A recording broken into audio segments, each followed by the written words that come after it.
Hello Madam People, my name is Marchester M. Bahil, 7 Deliberative. Ngayon ay gagawa tayo ng simple experiment about unsaturated, saturated, supersaturated solution. The things we need: water, salt, and spoon. Una po natin gagawin ay unsaturated solution. Ngayon po ay kukuha po tayo ng isang kutsarang asin, ihahalo po natin sa tubig for 1 minuto.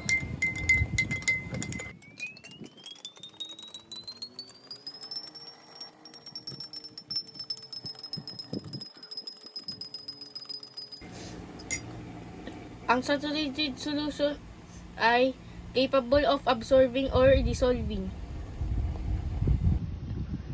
Ang susunod naman ay saturated solution. Tapos maglalagay po tayo ulit ng 2 kutsarang asin.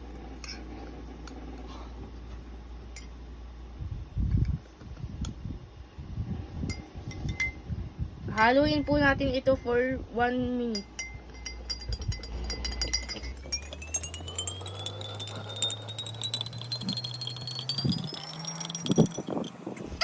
Ang saturated solution po ay unable to absorb or dissolve any more of a solute at given temperature and pressure. Ang susunod naman po ay supersaturated solution.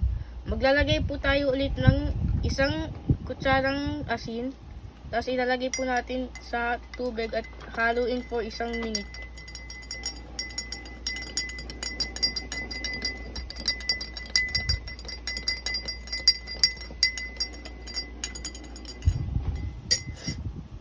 Ang supersaturated solution po ay water can become supersaturated with excessive amounts of atmosphere gases.